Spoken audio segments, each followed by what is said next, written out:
All right, guys, let's jump into a market overview here. It is Tuesday, the 20th. I'm going to be traveling later today for the rest of the week. So I kind of wanted to go over what I'm seeing out there post MLK Day.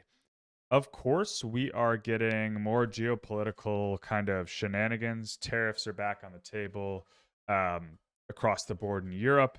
You have Davos coming up. You have the Greenland stuff. You have the Supreme Court delaying the rulings again. You have crypto shenanigans where the Clarity Act is being thrown back and forth with changes being made.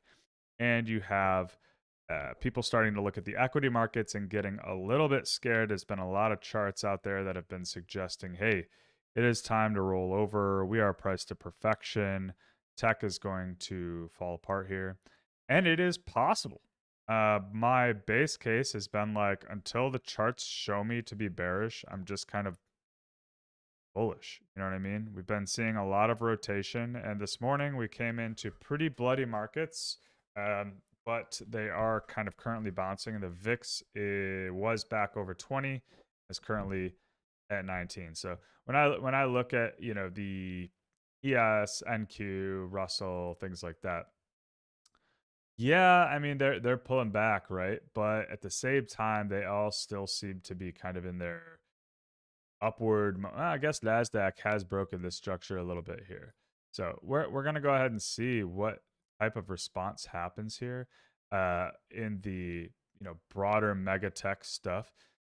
And like I had a conversation, I was honest with somebody. It's like because I'm pretty heavy in crypto, right? And that's where a lot of my allocations are and things I truly believe in at the moment. But at the same time, it's like we haven't really proven that crypto is able to outperform when tech underperforms, right? We haven't broken that correlation. We haven't really seen us be a digital gold, like obviously, because gold and silver have been absolutely ripping to the upside. So it's definitely been a tough slog. But at the same time, yeah, so I've been having those conversations like, hey, if tech rolls over here, how's that going to look for the crypto space, right? And just trying to be cognizant of that for myself personally.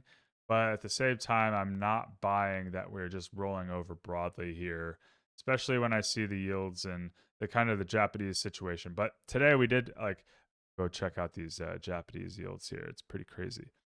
We saw the 10-year there is gap up today, almost 4%. And then look at the 30-year, up 8.5%. These are bond yields in some of the most, you know, I guess the 30-year is probably a smaller market, but the Japanese 10-year market, it's a big market. There's a lot going on. Um, let's check out the Nikkei and see what impact it's had there today. Okay, so we finally saw that spike in yields kind of hit the Nikkei markets, which had been trending up prior with yields going higher. So that's something we need to be watching is how is the Nikkei and the yen responding to yields finally gapping up, right? At a certain point, those are going to be a problem, which can roll over into our markets, which I think we're seeing a little. Do I think we're there yet? I don't know. I don't really believe so. I think we have much higher to go. But hey, you got to always be prepared for that 5-10% pullback. And then who knows what could happen if things get out of control. So always trying to think of like, my base case, my outliers, the left tail, right tail, how I'm positioned, and how I want to move forward based on all those outcomes. So right now I've laid my bets, and I am not convinced yet that I need to change anything. Let's go take a look at. Well, I could take a look at Bitcoin real quick. We've kind of made a push up to 98K, that resistance level that a lot of the bears were liking. And of course, they have been correct since then. And we were not able to hold. We broke that 94.5, 95 area that I really wanted to see break. And we have not only rejected a move higher into resistance, but we have collapsed back through that. So, structurally speaking, not great for the bulls. We do have kind of this last chance area, which again, I'm not going to be altering my positions now, but it's a little tough to stomach some of these very fast, violent swings. That's for sure. I can't lie about that. Especially when we see gold and silver printing absolute sticks to the upside. Pretty amazing run we've seen. again, I'm looking for spots here that are going to be areas that I want to maybe look to short, but like I don't see them yet. It's getting there. There's going to probably be a couple opportunities, and I've taken a couple little shots. I kind of like shake it out of those, and just like they don't look great. There's going to be a spot though that I want to hammer it hard, and so I'm watching.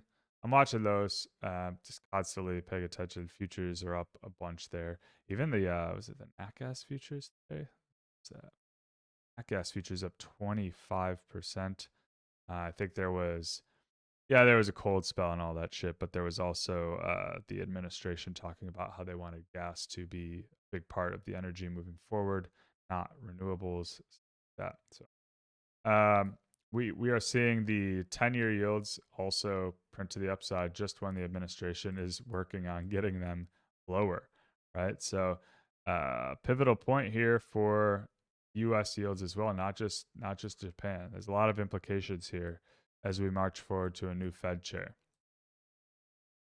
2-year yields also. We were looking at this kind of breaking down, right? This is like I was essentially thinking down.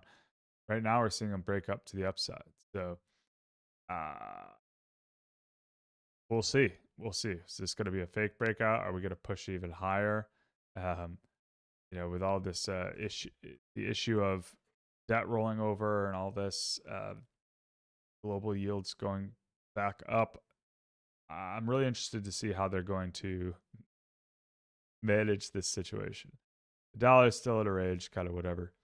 Uh, yeah, oil, $60 of nothing burger, and we're seeing the broad tech sector get botched. Tesla, I looked at the daily chart and I was like, ooh, that doesn't look all that appealing if you don't bounce here, right? I mean, they made an all-time high barely and have just been down only ever since. Minus 15% since.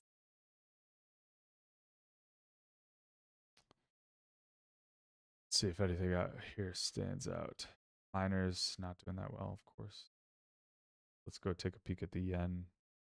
It broke down and then now is retesting. So if we are right, or if I'm kind of correct in thinking that we will still continue to see what we've been seeing, this is kind of like a retest, and we will keep going lower. We'll leave that here and kind of come back to that in the future, see if we were right. Bitcoin volatility kind of got back to lows. You can see Bitcoin volatility on the up and the downside here. So far, this fractal has been pretty spot on from this previous one. So it looks like we might continue to do that until we get another spike of volatility. If you're in any of these alts, you're just getting smashed. MSTR, one of my favorites. Again, I just think it's too good of a spot. I'm loading my bags here every day. To me, it's one of the most misunderstood, mispriced things in the entire complex. I'm trying to work on a little coding thing to try and better explain to people what Bitcoin yield is and why it's important. Having trouble with the AI coding tools there. Other than that, you have a lot of rotation between a bunch of this random energy and robotics and just frontier stuff, right? So, all in all, it doesn't look great today, but I'm not convinced necessarily that, again, this is some turning point for everything. But a lot of people would say gold and silver are telling you that something bad is coming. Maybe that's true. But for now, I'm gonna just let the start of the week shake out, not do anything rash. High yield, which is usually a sign of terrible terrible situation in credit markets, still looks okay to me. I would expect this to just continue ripping to the downside if there were more problems. And right now it looks